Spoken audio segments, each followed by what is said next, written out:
Throughout history, the world has witnessed the rise and fall of empires, led by kings whose powers seemed limitless. The annals of time record countless rulers, but four stand apart, their dominion stretching to the very corners of the known world. 2 were believers, righteous and just. 2 were tyrants, arrogant and defiant. Their stories, etched in sacred texts and ancient lore, offer a profound lesson on the nature of power, faith, and destiny. This is the tale of the 4 kings who ruled the world. Our journey begins in the mists of antiquity, in the land of Shinar, where a king arose whose name would echo through millennia: Nimrod. He was a monarch of immense power, the ruler of a vast and prosperous kingdom. His authority was absolute, his ambition boundless. The earth trembled beneath his feet, and his people saw in him a figure of divine stature. But this power became as poison. Drunk on his own might, Nimrod's heart filled with arrogance. He looked upon his dominion and declared himself a god, demanding worship from his subjects. His tyranny knew no bounds, and his pride blinded him to the one true God. The Qur'an recounts his fateful encounter with Prophet Ibrahim. Peace be upon him. When Ibrahim called him to worship the Creator, Nimrod, in his hubris, retorted, "I give life and cause death." Ibrahim then challenged him.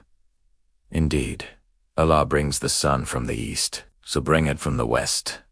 Struck dumb, the disbeliever was defeated, his claim to divinity shattered by simple, undeniable truth. The story of Nimrod is a dark epic of a man who possessed the world but lost his soul. His reign serves as a timeless warning. Worldly power is a fleeting illusion, and pride is the precursor to a great fall. He believed he was the master of destiny, only to be humbled, a testament to the fact that true power belongs only to God. Centuries later, another mighty empire emerged from the Fertile Crescent, Babylon. At its helm was a king whose name struck fear into the hearts of nations: Nebuchadnezzar, known in Islamic tradition as Bukhtanassar. He was a military genius, a conqueror whose armies were an unstoppable force. His ambition was to build an empire that would dwarf all others, a legacy forged in fire and steel. City after city fell before him, but his most infamous conquest was the destruction of Jerusalem. The holy city was razed, its sacred temple turned to rubble, and its people led into exile. Nebuchadnezzar ruled through fear. His power was built on the subjugation of others, his glory measured in the ruins of fallen kingdoms. He amassed unimaginable wealth and commanded legions, but his heart was devoid of faith. Islamic tradition regards him as a disbeliever, a king who wielded immense earthly authority but was spiritually bankrupt. His story illustrates a crucial distinction.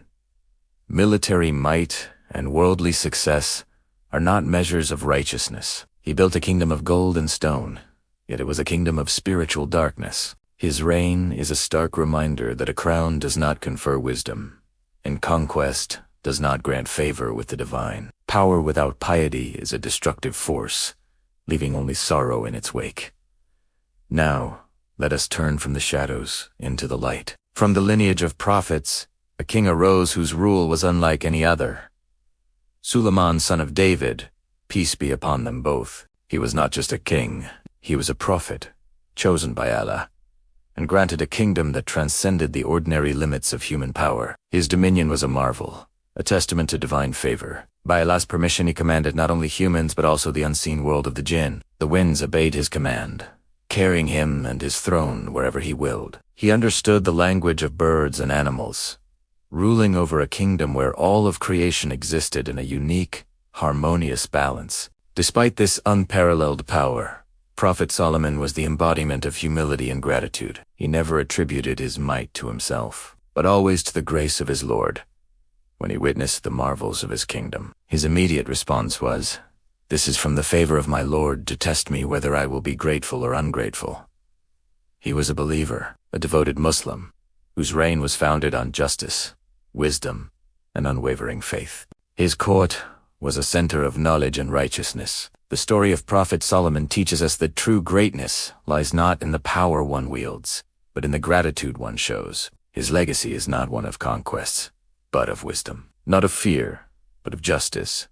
A radiant example of a ruler whose power was sanctified by faith. Our final king is a figure shrouded in mystery and reverence, a righteous ruler mentioned in the Qur'an whose name is Dhul-Qarnayn, the one of the two horns. He was a king granted immense power and authority by Allah, not for personal glory, but to establish justice and order across the earth. He was a true believer, a pious Muslim, who embarked on epic journeys to the furthest reaches of the world. He traveled to the setting of the sun and to its rising, and wherever he went, he encountered different peoples. He was given the choice to either punish or to treat them with kindness, and he always chose the path of justice and righteousness. His most legendary feat was aiding a people who were tormented by the destructive tribes of Gog and Magog.